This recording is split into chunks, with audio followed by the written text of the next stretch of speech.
जय हिंद, जय Bharat and welcome to deaf talks. This is Aadi Achan. सब लोग अमेरिका की तरफ देख रहे थे, सब लोग अमेरिकन इलेक्शंस के ऊपर बिजी थे, लेकिन यहाँ पर पाकिस्तान में बड़ा ही फनी इंसिडेंट हुआ। कल एक सिक्योरिटी गार्ड जो चाइनीज को प्रोटेक्ट करने के लिए रखा गया था, उनसे उसके साथ दो चाइनीज का झगड़ा हो गया। दो चाइनीज का झगड़ा हुआ, उसने एक बंदूक निकाली और उसने गोलियां चला दी। यहाँ पर दो चाइनीज को बड़ी जबरदस्त इंजरी हुई है और इस टाइम पे वो लियाकत नेशनल हॉस्पिटल में वो अपनी ट्रीटमेंट ले रहे हैं। इंसिडेंट क्या हुआ, कुछ मतलब उनका इस्लाम विस्लाम पे कुछ झगड़ा वगड़ा हुआ और चाइनीज ने जाके बोला कि भाई माओ माओ जेडोंग सबसे बड़ा है, और बेसिकली इनको पाकिस्तानियों को भिखारी बुलाया उन्होंने। तो जैसे ही भिखारी बुलाया, इसने भैया सिक्योरिटी गार्ड ने वो निकाला, बंदूक निकाली और ढिचकियां करके दो लोगों को ठोक दिया वहां पर। अब ऐसी जगह पे ठोका तो दोनों बच गए हैं, अभी थोड़ा सा इंजरी विंजरी हुई है इनको, लेकिन this is now the third attack in this very year जब चाइनीज को टारगेट किसी ने किया था। ये कोई टीटीपी का इंसिडेंट नहीं है, ये कोई बीएलए का इंसिडेंट नहीं है, ये एक रेगुलर इंसिडेंट है जो पाकिस्तान के, अगर आपको समझ में आएगा कि जो लोग हैं उनको अभी चाइनीज की थोड़ी सी अकल आ रही है कि भैया ये तो हमारे जमीन के पैरों के नीचे से जमीन खींच के लेके चले जाएंगे यहाँ से। आई वंडर पाकिस्तानी इतने बेवकूफ है, उनको ये अभी तक नहीं समझ में आया था, क्योंकि ये जो जितने भी स्टेटमेंट्स ये लोग पाकिस्तानी गवर्नमेंट देती थी कि साहब समान से क्या, आसमान से ऊंचा, समुंदर से गहरा, स्टील से भारी और शहद से मीठी, और पता नहीं क्या क्या चीजें बोलते थे। अगर आपको याद हो कि दो चार दिन पहले चाइनीज मिनिस्टर ने काफी गाली वाली निकाली थी पाकिस्तानियों को। आई मीन गाली मतलब इन द सेंस काफी डांट मारी थी। इन्होंने बोला था कि साहब क्या है, आप लोग इतना, हम लोग आपके पास इतनी इन्वेस्टमेंट करी है, आप लोगों के साथ इतना सब कुछ करने की कोशिश करते हैं, लेकिन आपने फिर भी हमारी सुरक्षा के लिए कुछ भी नहीं करा। यहाँ पर काफी ओपनली रेप्रिमांड किया था, और ये दूसरी बारी किसी एक चाइनीज लीडर ने आके इनको रेप्रिमांड करा है। पिछली बारी डेप्यूटी प्राइम मिनिस्टर ने लाहौर में बिल्लो रानी के सामने सुनाया था। इस बारी अभी यहाँ पर बड़ा क्लियरली बोला है, to which by the way the Pakistani foreign office responded and said ये बहुत ही गलत चीज है कि आप पब्लिक में ऐसी चीजें बोल रहे हो, ये हमारी रिलेशनशिप को खराब करने की बात है, और ये सब चीजें उन्होंने बोली। ये एक ऐसी कंट्री को बोली जहां से उनका 70% डेट तक उनका है, और जितने भी उनके जर्नैलों के पेट पेट पेट में भरा है चाइनीज ने, it's not even funny about it. It's not even funny. Chinese का देखिए क्या है कि काफी टाइम से हम लोग ये चीज बोल रहे हैं कि भाई China will be under focus, और जिस तरह से चाइना ने वहां पर अपने आप को सेट करने की कोशिश करी है, और जिस तरह से पाकिस्तानियों ने चाइनीज को अंदर घुसाने की कोशिश करी है, Chinese will be under target. यहाँ पर बलोचों ने तो बड़ा क्लियरली बोला है, मारंग बलोच की तरफ से तो बड़ा क्लियर स्टेटमेंट्स हैं कि साहब चाइनीज आप यहाँ से चले जाइए, क्योंकि आपकी हालत हम खराब कर देंगे। और चाइनीज के काफी सारे दुश्मन भी हैं। चाइनीज के दुश्मन वहां पर बीएलए हैं, उसके बाद ईटीआईएम जो टर्किस्तान इस्लामिक पार्टी, टीआईपी जिसको बोलते हैं, east ETIM is East Turkistan Islamic Movement. ये दोनों बेसिकली सेम है, अपना नाम इधर उधर बदलते रहते हैं। टीटीपी है जो कहीं ना कहीं थोड़ा सा अभी उसमें पैसे पूसे देके टीटीपी को तो पीछे खड़ा हुआ है, लेकिन फिर आईएसकेपी है, और भी काफी सारे ग्रुप्स हैं जो चाइनीज को ठोकना चाहते हैं। अब देखिए चाइनीज जहाँ पर जाते हैं वो अपना पोक बियर ये वो सब लेके जाते हैं, वहां पर पाकिस्तान में थोड़ी गड़बड़ हो जाती है, और पिछली बारी भी बलूचिस्तान में काफी इश्यूज हुए थे जब चाइनीज ने अपना लाइफस्टाइल वहां पर सेट करने की कोशिश करी थी। अगर आपको याद होगा, दो चार दिन पहले राजा जी के साथ हमने डिस्कस किया था कि कराची इंडस्ट्रियल पार्क को चाइना को पूरे हाथ से पाकिस्तान ने दे दिया है, और कहीं ना कहीं आपको ये दिखेगा कि इसमें काफी सारे सवाल उठने शुरू हो गए पाकिस्तान की सोवरेनिटी के लिए। एक एसईजेड था बेसिकली, कराची इंडस्ट्रियल पार्क पूरी तरह से उसने चाइना को दे दिया। अब इसके दो पहलू हैं कि भैया एक तो आपका ग्वादर तो सेट हो नहीं रहा, तो चलिए कराची तो दे देते हैं, एटलीस्ट वहां पर चुप होए। लेकिन अगर आप इसमें अमेरिका का एंगल लेके आए तो अमेरिका बिल्कुल खुश नहीं होगा, क्योंकि अमेरिका चाहता है कि चाइना को अंदर तो खींचे पाकिस्तान, लेकिन अंदर खींचे मात मारे। तो ये अब देखते हैं कैसे गेम आगे जाती है, because it's gonna be quite quite a challenge going forward. यहाँ पर देखिए पूरे पूरे मतलब काफी हद तक पाकिस्तान में काफी सारे प्रोटेस्ट चल रहे थे इस टाइम पे पावर आउटेजेस के ऊपर। एंड पावर आउटेजेस के ऊपर प्रोटेस्ट तो चल ही रहे हैं, और वहां पर वो लोग बोल रहे हैं यार पहले तो पावर नहीं देते, ऊपर से इतनी महंगी देते हो, और वो आती कहां से है, सारे सीपीईसी के जितने भी फेल्ड प्रोजेक्ट्स हैं उनकी तरफ से जो भी पावर आती है, तो ऑब्वियसली चाइना को ज्यादा पैसे चाहिए। चाइना चाइना को पाकिस्तान ने कुछ झेलेगा पैसे वापस वापस नहीं करे, तो उस हद में वो ऑब्वियसली लोगों से ज्यादा चार्ज करते हैं। जब वो ज्यादा चार्ज करते हैं तो लोग चिल्लाते हैं। तो चाइनीज के पास बेसिकली मैं कहने का ये चीज बोल रहा हूँ कि साहब कोई भी इतने दोस्ती दोस्ती, कोई जो चाइनीज की दोस्ती थी पाकिस्तान के अंदर लोगों से, वो थोड़ी कम होती दिखेगी आपको। कई कई जगहों के ऊपर तो ओपनली अटैक्स हुए हैं चाइनीज के ऊपर। आपको याद होगा नॉर्थ में टीटीपी वालों ने उस टाइम पे अटैक करा था इनके डैम्स वैम्स के ऊपर। आईएसकेपी ने अटैक करा हुआ है चाइनीज़ के ऊपर। अब ये ईटीआईएम वाले अगर आगे आगे गेम के अंदर तो भैया बहुत बुरी तरह बैंड बजने वाली है, क्योंकि अगर आप देखें ईटीआईएम की जो डील हुई है अभी आईसिस के साथ हो रखी है। और ये न्यूज़ मैंने तो 2-4 1 डेढ़ हफ्ते पहले आपके साथ डिस्कस भी करी थी। बलूचिस्तान में जो अनरेस्ट है वो तब से प्रोटेस्ट है वो चली जा रहा है, वहाँ पर निकल नहीं रहा और चाइनीज़ को बड़ा डिफिकल्ट हो रहा है वहाँ पर अपनी अपनी बैलेंसिंग करने को।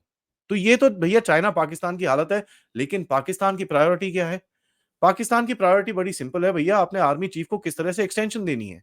आपको ये चीज़ दिखेगी होते हुए अगर आप देखें नए-नए एक्ट्स इन लोगों ने साइन करे हैं जहाँ पर बड़े जबरदस्त चेंजेस करे हैं लोगों ने। सबसे पहले तो आर्मी चीफ को इन्होंने टर्म को 3 साल से उठा के 5 साल कर दिया है। अब 3 साल से उठा के 5 साल करने के बाद इन्होंने बोला है कि साहब किसी को अगर एक्सटेंशन चाहिए हो या रीअपॉइंटमेंट चाहिए हो, वो भी 5 साल के लिए रहेगी। तो अगर आप देखें 2 साल तो आसिम मुनीर को ऑलरेडी हो गए हैं, 2024 अभी हैं हम लोग तो 2022 में वो आए आए थे। सो 2024 में 2 साल हो गए हैं, तो अभी 3 साल और यहाँ पे बैठेंगे मतलब 2027 तक ये बैठ सकते हैं। और अगर 2027 में ये एक्सटेंशन लेते हैं, सो 2032 तक ये अपनी आर्मी चीफ बन के रह सकते हैं। तो बेसिकली तभी मैं बोल रहा हूँ कि भाई पाकिस्तानी आर्मी ने पूरी तरह से अब टेक ओवर कर चुका है। इसको बोलते हैं एक सॉफ्ट मार्शल लॉ पाकिस्तान की लैंग्वेज के अंदर। अब देखिए अगर पाकिस्तानी आर्मी को ये चीज़ दी है, तो पाकिस्तानी आर्मी ने भी गवर्नमेंट को कुछ दिया है। इन्होंने बोला कि जब साहब ऐसा है आपको ये जो कॉन्स्टिट्यूशनल बेंच वुंच बनानी है, सुप्रीम कोर्ट में अपनी थोड़ी-सी पिछवाड़ा बचाना है क्योंकि जो नए जज आ रहे थे सुप्रीम कोर्ट के, उन्होंने बोला था कि साहब ये जो गवर्नमेंट है ये ठीक नहीं है, ये वो नहीं है। उन्होंने ऐसे कुछ स्टेटमेंट दिए थे जिससे पाकिस्तानी जो करंट सो कॉल्ड गवर्नमेंट है, वो थोड़ी डरी हुई है। तो यहाँ पर पहले इनकी जो बेंच होती थी सुप्रीम कोर्ट की उसमें 16 जज होते थे, अब उठा के इन्होंने उसको 34 कर दिया है, इंक्लूडिंग द चीफ जस्टिस। और ये क्यों बोला है? उन्होंने बोला कि साहब reducing the backlog of the cases तब जाके हम इसको कुछ करेंगे और ये पूरे अमेंडमेंट को 26वां अमेंडमेंट बोलते हैं। ये काफ़ी हद तक काफ़ी टाइम से न्यूज़ में था और आपको दिखेगा कि साहब काफ़ी काफ़ी प्रॉब्लम चल रही थी। उसमें मौलाना फजलुर रहमान ने काफ़ी अड़चनें डाल रखी थी और कहीं न कहीं आपको दिखेगा कि साहब ये पूरी तरह से मतलब सफल नहीं हो रहा था क्योंकि देखिए पाकिस्तान का भी एक ये बड़ा सिंपल सा गेम है कि भई वहाँ पर लेन-देन चलती है और यहाँ पर मेरे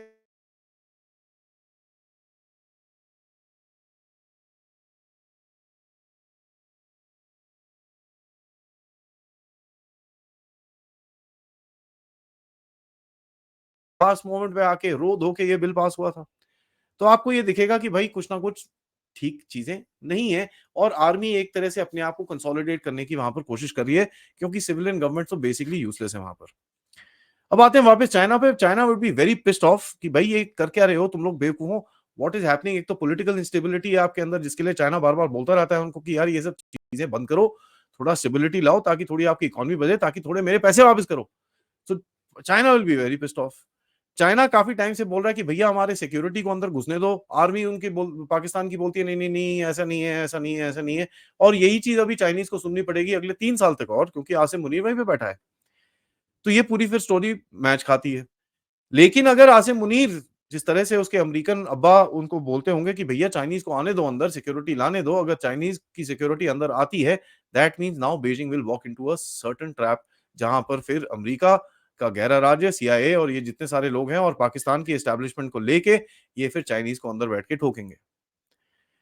देखिए, कई लोग तो इतना तक बोलते हैं ये जो चाइनीज़ पे अटैक हो रहे हैं, ये बेसिकली पाकिस्तानी आर्मी के ऑफशूट्स कराते हैं, जो ये टेररिस्ट ग्रुप के साथ लिंक विंक करके ये लोग चाइना को वहाँ पर थोड़ा-सा भगाने की कोशिश कर रहे हैं क्योंकि अगर चाइना अपने आप उठ के भाग गया, तो पैसे-पूसे वापस देने की आपको पता ही है पाकिस्तान तो कुछ वापस तो देता नहीं है क्योंकि उसके बाद बोलेंगे इस्लाम में हमको वो इंटरेस्ट नहीं है, ये नहीं है, वो नहीं है, ऐसे कुछ कर कुरा के भाग जाएँगे वहाँ से। आपको ये समझ में आएगा। लेकिन यहाँ पर मैं आपको बड़ा क्लियरली एक चीज़ बता दूँ कि साहब अगर ये चीज़ होती है, China would have fallen into a trap that would be very difficult for this thing to actually come out. बहुत मुश्किल होगा। यहाँ पर लास्ट में मैं आपको एक और खबर देना चाहता हूँ, ईरान के फॉरेन मिनिस्टर आके पाकिस्तान में मिले लेकिन उसी टाइम पे ईरान ने कुछ ऑपरेशंस करे हैं सीस्तान बलूचिस्तान के अंदर जहाँ पर जैश-ए-अदल के कुछ ग्रुप मेंबर्स को ठोका गया है और कुछ रूमर्स इस टाइम पे चल रहे हैं which are very difficult to confirm at the moment कि ईरान ने कुछ एक मिसाइल स्ट्राइक भी करी है।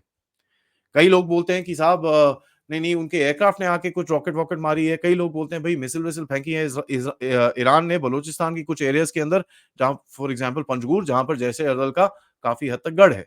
तो ये बड़ी फनी इंसिडेंट है कि भाई उनका फॉरेन मिनिस्टर पाकिस्तान के प्रधानमंत्री से मिलता है, लेकिन उसी टाइम पर ईरान आके पाकिस्तान को फिर से साइड से ठोक रहा है। और इसमें भी थोड़ा सेंस ये बनता है, क्योंकि देखिए अगर आपको एक चीज पता होगा कि साहब ईरान को भी साइड करने के लिए यूएसए काफी हद तक पाकिस्तान में इंटरफेरेंस कर रहा है, और पाकिस्तान के आईएसआई से रन रन जो एक नेटवर्क है आईएसकेपी का, उसके साथ वो काफी हद तक बोल रहा है कि साहब आप जरा ईरान में थोड़ा सा एक सेकंड फ्रंट खोलो ताकि इसराइल पे थोड़ा सा प्रेशर कम हो। और ये चीज मैं पहले आपसे डिस्कस कर चुका हूं, तो आपको ये दिखेगा होता हुआ कि भाई पाकिस्तान एक कोशिश करेगा ईरान के अंदर कुछ गड़बड़ करने की। तो या तो ईरान को ये चीज पता चली है और कहीं ना कहीं ईरान ने अपने आप आके कुछ एक्शन किया है, तो ऐसा कुछ लगता है। देखते हैं अगर आगे कुछ कंफर्मेशन आती है, क्योंकि एस्केलेशन का तो चांस थोड़ा कम ही है, लेकिन ये अगर ईरान ओपनली इस तरह से काम करता रहेगा, so that will basically create a new normal, जहां पर ईरान आके पाकिस्तान के अंदर ठोक ठाके चले जाएगा। फायदा कुछ होना नहीं है, क्योंकि पाकिस्तान ने बंदों को थोड़ा पीछे साइड में कर लेना है, इतना कुछ होना नहीं है, और आईएसकेपी के जो कार्डर्स हैं वो बहुत सारे हैं। अपार्ट फ्रॉम दैट एक झगड़ा और हुआ। झगड़ा कहाँ हुआ?